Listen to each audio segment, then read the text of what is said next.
di upper bracket dan juga EVOS akan berusaha sekuat tenaga pastinya untuk mendapatkan slot itu pula. Tapi tentu kolom komentar banjiri dukungan kalian untuk RRQ Nodia Indonesia di MSC 2022 babak playoff.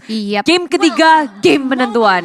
Yes, game penentuan kita langsung semarakan hashtag Viva RRQ dan Indo Pride juga tentunya. Dan juga boleh juga semarakan dengan bendera Indonesia di kolom komentar karena ini penentuan RRQ. Mampukah mereka mendapatkan slot upper bracket di MSC 2022 kali ini karena udah beberapa persebaran masing-masing hero kedua belah tim di area landing phase. Terlihat Vayne udah mulai mengganggu pergerakan dari JPL juga yang coba memberikan harassment ke area jungle patternnya RRQ Hoshi Budi Clara. Dia bisa ngegangguin pakai Ring of Order, Chip. Terus JPL-nya, tapi dia kan punya durability yang sangat tinggi kan. Jadi ketika dia pakai Ring of Order nggak terlalu berasa. Sementara dari JPL dia nggak takut sama apapun. Dia masuk ke area jungle, lalu dari RRQ pun mereka bakal crossing nantinya. Wah, itu R7 udah mulai bertengger di rumputan untuk berikan serangan kejutan, tapi ternyata masih bisa tersecure oleh gear dari sisi orange buff-nya. R7 harus mundur, nggak boleh terlalu commit, tapi Layman udah mulai coba untuk memberikan sedikit harassment ke area Adamir. Vayne pun sudah mulai melakukan babysitting, udah mulai menampakkan batang hidungnya. Presence-nya membuat EVOS SG Adamir pun harus mundur, tapi kalian nggak boleh mundur tentunya untuk langsung pesan aja GrabFood. Dengan menggunakan promo MSC X Grab akan ada diskon sampai di 20.000 dengan scan QR Code yang ada di bawah. Tambah pulsa juga, tapi JPL akhirnya dikejar-kejar, diudak-udak dan dia harus recall sampai pulang dan membuat tentunya penjagaan terhadap mid lane, bottom lane-nya juga akan lengah. Sementara RRQ Hoshi dari R7 berhadapan dengan Nick di arah top lane, ini akan menjadi pertempuran yang dua-duanya punya kesempatan untuk outplay satu sama lain. R7 kalau misalnya Nick-nya dekat-dekat turret dia bisa nge-Way of Dragon langsung sih. Cuma durability dari Grok kan besar. Betul. Agak sedikit sulit untuk eksekusi. Paling ya pukul-pukulan manja aja. Benar sekali tentunya. Jadi sama-sama coba untuk mainin aman terlebih dahulu. Ini Lemon bos, ada JPL sama Adamir dari bottom lane. Tapi Lemon udah ngedapetin level 3-nya, saat lagi akan ngedapetin level 4. Sementara pemain dari RRQ Hoshi lainnya mendapatkan turtle yang pertama. Tapi ada fun fact-nya nih teman-teman, di mana tahun 2020 Lemon itu sempat jadi top global 4-1-1. Jadi udah gak diragukan lagi sih ini 1-1-nya Lemon di game kita yang ketiga. Iya, apalagi 1-1 sekarang kan lebih enak kan dibanding zaman dulu. Yes, lebih gampang buat pecahin weakness point lagi. Jadi ya 2020 tuh 4 weakness point-nya. Ya sekarang cuma 3, berkurang 1. Dan dari Lemon sendiri di area bottom lane, dia masih bisa survive, bertahan. Sementara Sayla sudah membuka backfist-nya. Albert membuka dengan heavy spin yang menguji pergerakan dari Sayla dan juga gear. Tapi damage dari RRQ Hoshi akhirnya masuk penuh ke arah Sayla. Flicker tak bisa menyelamatkan dirinya. Sementara Divine Judgment karena ada yang disusulkan Albert memberikan damage yang besar. One charge dari Nick membuat RRQ Hoshi sedikit porak-porak, tapi Downing Light mengeksekusi Adamir di belakang. R7 sebagai bayarannya begitu banyak pertukaran parahan darah di arah river. 2-1. Dari mana RRQ Hoshi juga gak mau terlalu overcommit. Dia coba untuk reset mundur lagi. Dan kita bisa lihat juga di mana Turtle yang tersecure oleh RRQ Hoshi membuat RRQ Hoshi berhasil mendapatkan advantage ya Mo. Yes, ini pertukaran yang mungkin memang 2-1. Tapi dua-dua sih. Dua-dua ya, tapi dari iya. sisi goalnya masih tetap lah buat RRQ Hoshi, mereka leading juga. Dan kalian bisa lihat sendiri untuk talentnya sendiri sekarang. Dimana weakness finder dipakai oleh Lemon. Tapi heavy spin dikeluarkan Adamir menjadi sasaran utama bagi pemain RRQ Hoshi. Semuanya bergerak area bottom lane dan akan semakin sulit untuk Adamir farming 2 kali tumbang. Hidup dia akan sengsara di game ketiga untuk early gamenya. Untuk early benar ya. Karena early. 2 kali ke pick off juga. Dari talentnya bahkan berbeda ya. Kalau kita lihat tadi ada weakness finder, ada effect slow. Sedangkan dari Adamir sendiri dia punya tambahan 15% nanti. Untuk equip damage-nya dia sendiri. Dan talent pemilihan juga agak beda sih. Dalam dimana Lemon lebih memilih untuk memainkan attack speed. Sedangkan tadi memang untuk Adamir di sini yang harus dimaksimalkan ada potensi dengan menggunakan movement speed-nya. Movement speed-nya, oke. Turtle yang kedua udah mulai hadir di Land of Dawn. Sudah disambut dengan hangat oleh kedua belah tim. Mereka sudah mulai melakukan encounter di area objektif tersebut.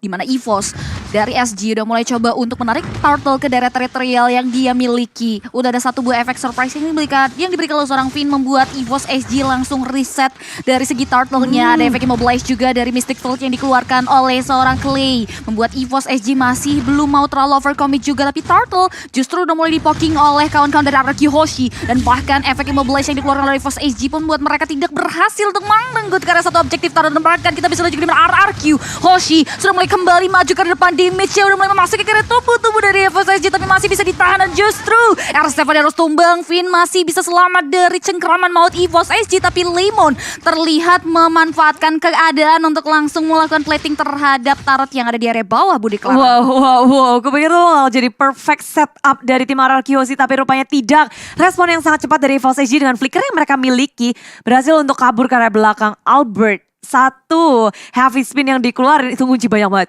Karena tepat berada di tengah-tengah, banyak banget tembok yang bisa untuk dimaksimalkan. Tapi sayangnya damage-nya belum cukup. Yes, dan itulah pastinya ketika Akai menjadi jungler ini masih harus berharap juga dari rekan-rekannya bisa melakukan follow up damage. Sehingga gak sia-sia ketika sedang melakukan heavy spin. Tapi sekarang kayaknya dia mau gabung langsung ke area bottom lane buat ngedapetin satu turret di arah bottom lane, dan berhasil tanpa bisa di defense. Sementara EVOS SG mencari potensi pick off dengan adanya gear chain udah dikeluarin kali ini. Downing Light juga sudah di pop up, heavy spin menguji pergerakan dari tim EVOS, tapi RRQ kehilangan Finn terlebih dahulu. Di area samping sana RRQ gagal untuk mendapatkan pick off yang mereka buka. Finn harus tumbang, tapi kompensasi dengan sangat konstan. R7 berhasil memanfaatkan kekosongan. Nick terlihat terlambat untuk melakukan defense karena R7 fokus untuk langsung menumbangkan struktur bangunan top lane tahanan dari EVOS SG. Cuan berhasil diamankan oleh RRQ Hoshi, tapi EVOS SG tidak mau tinggal diam, di mana dia udah mulai memanage wave minion, tapi Albert juga nggak mau memberikan space untuk EVOS SG bisa menumbangkan satu objektif turret yang ia miliki. Iya. Mereka udah kehilangan dua tanpa mereka sadari gitu. Kayak mereka sibuk untuk berkutat dalam peperangan sampai nggak ada yang bisa untuk ke defense. Kehilangan turret itu bayarannya lebih mahal dibandingkan kehilangan hero. Betul. Nggak bisa itu turret tiba-tiba didoain muncul lagi. Emang Popol Kupa. Bisa respawn ya, dan ya ini memang objective play yang lagi dimainkan oleh RRQ Hoshi. Mereka dapetin atasnya. Wah, dan bahkan Divine Judgment-nya pun make up play di mana satu hero berhasil ditarik tapi masih belum bisa dimanfaatkan. Namun Dwarf Dragon setelah dibuka begitu saja langsung Seven. Albert pun langsung menjepit karya satu hero, tapi masih belum ada follow of damage yang signifikan membuat RRQ Hoshi masih belum bisa menumbangkan korban jiwa dari EVOS SG di peperangan yang terjadi di menit kita yang ke-7, Bude Clara. Yes, itu perfect setup dari RRQ Hoshi. Heavy spin segala macam dikeluarkan, tapi lagi dan lagi belum bisa untuk menutup, nggak bisa eksekusi dengan setup yang ada. Tapi menurutku itu eksekusi nggak perlu di setup juga, nggak perlu di clearing juga nggak apa-apa, karena di RRQ sih mereka berfokus kepada hal lain, nge-push laningnya. Sementara dari EVOS mereka mencoba untuk melawan pergerakan, bergerak ke area top lane. Tapi R7 yang menjadi sasaran mereka. Belum connect, tapi ada chain yang masuk ke dalam diri R7. Dominant Blast di setup, mengunci pergerakan dari R7. Pergerakan dari R7 pun akhirnya dikunci lagi oleh chain milik Gear. 3 member ngegrebek area top lane. Ter-airborne, udah gak bisa lagi menahan dealing damage, membuat dia harus tumbang. Disul dengan ada satu objektif turret yang hilang, bawah. Ya sini niat banget sebenarnya sih. Kalau kita lihat kalkulasi dari EVOS SG, dan mereka berani untuk naik ke atas karena mereka sekalian mereka harus mencabut satu buat turret yang ada di atas. Bayarannya tengok om di area bottom lane, Cipi. RQ Hoshi ngedapetin satu turret tambahan lagi. Tier yang kedua berhasil dirontokin. Yes. Dan juga ada Corrosion Sight bersama dengan Demon Hunter Sword untuk Lemon. Sedangkan tandeman dia pasti ada Adamir yang baru saja dia punya BOD sih, masih belum ada lagi Hunter Strike-nya. Mungkin sedang menuju ke sana, jadi biar ada penetration, dan itu dia. Dan Hunter Strike yang sudah diamankan oleh Adamir, damage-nya bakal jauh lebih sakit lagi. Sekarang dari sisi gold-nya nggak jauh beda. Divine Judgment-nya surprise attack yang diberikan oleh RRQ Hoshi bisa langsung menumbangkan karya seorang Seila di area mid lane, dan masih mau lebih. Finn tergenci dengan ada satu World Charge, langsung di follow dengan Power of Nature juga membuat Finn pun langsung tumbang di tangan anak-anak EVOS SG. Flicker udah digunakan untuk nge-setup ke arah Seila. Sementara itu kayak dia mau buka map pun bahayanya gede banget. Dia begitu tipis tapi maju ke area depan. Gear udah kabur, Downing Light dikeluarkan, Lemon mengejar. Weakness point-nya belum pecah. Satu lagi tanpa weakness point pun dari R7 menutup Gear di area jungle. Sudah disambut di arah kiri, kanan, gak ada tempat lagi untuk kabur dari Gear. Benar sekali, dan bahkan Turtle sudah berubah menjadi Lord. Lord pun tanpa buang-buang waktu RRQ Hoshi langsung poking. Gak adanya observasi terhadap objektif Lord tersebut buat EVOS SG harus kehilangan potensi steal terhadap Lord yang ada di area Land of Dawn.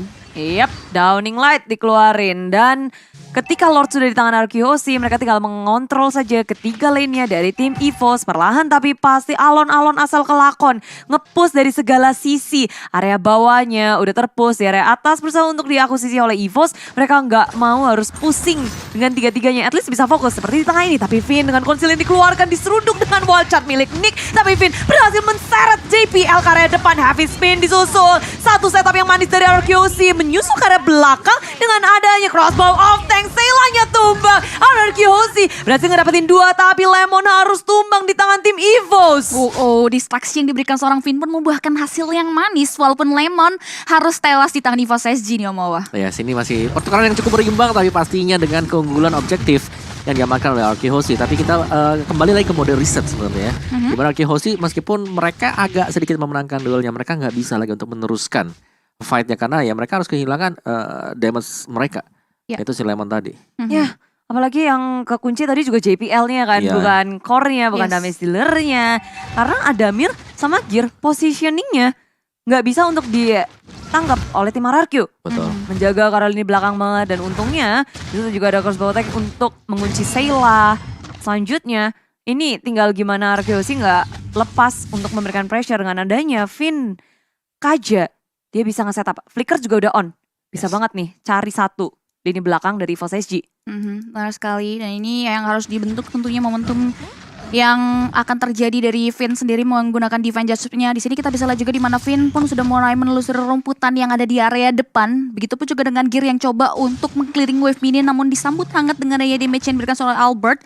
Tapi masih belum mau di follow up lebih jauh lagi di mana EVOS SG masih mundur. Begitupun juga dengan RQHOSI prefer untuk melakukan clearing aja terhadap wave minion yang terada di area line of down. EVOS SG masih coba untuk menyeimbangkan pergerakan permainan RQHOSI di game kita yang ketiga kali ini. Karena terlihat objektif Turtle berhasil mereka amban dengan sangat-sangat free. Dan bahkan EVOS SG nggak diberikan kesempatan untuk bisa mengamankan beberapa objektif yang ada di area line of down. Khususnya Turret juga bisa dibilang. Sebenarnya menit ke-11 atau 12 ini udah bisa kita lihat keunggulan dari RRQHOSI.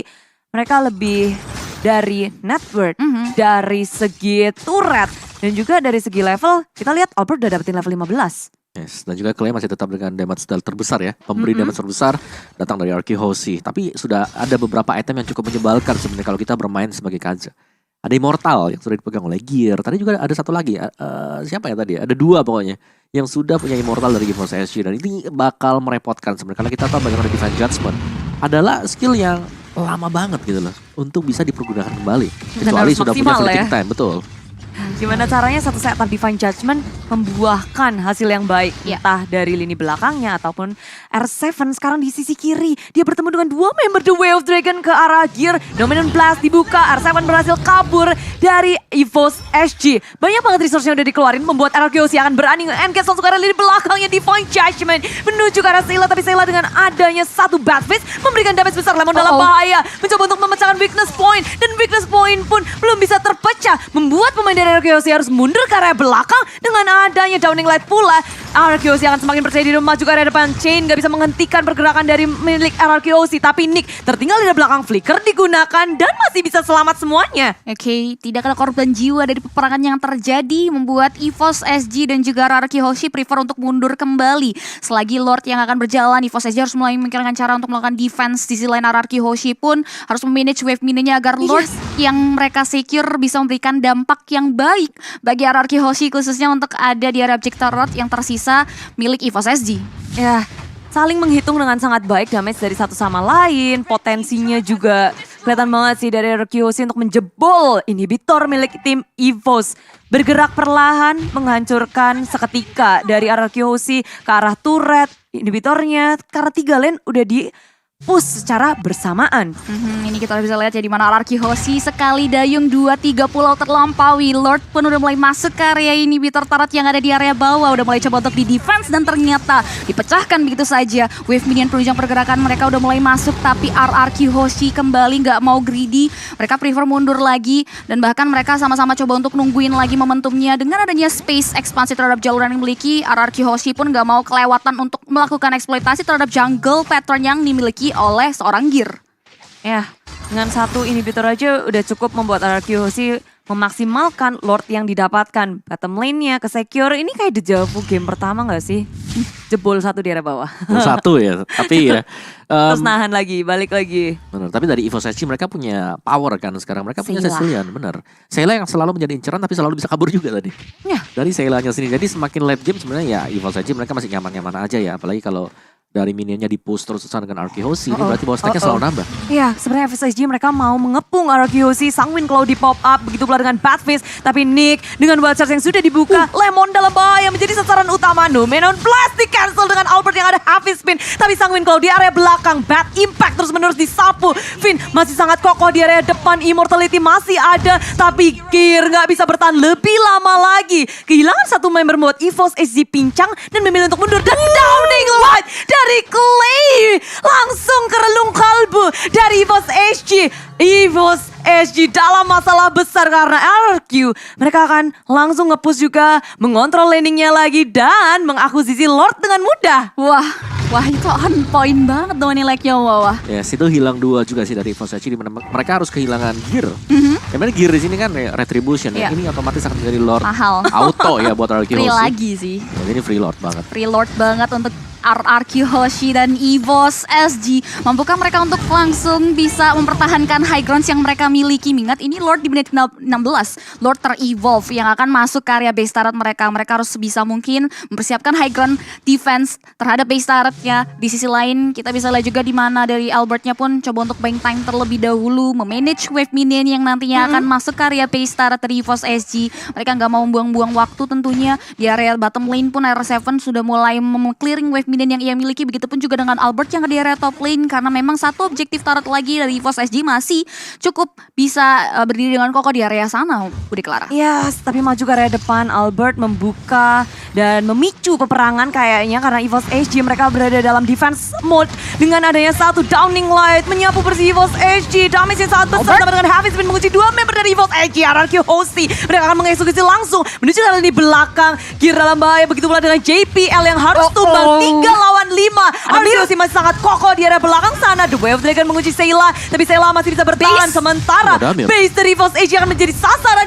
bagi RRQ Hoshi dan inilah dia kemenangan untuk RRQ Hoshi.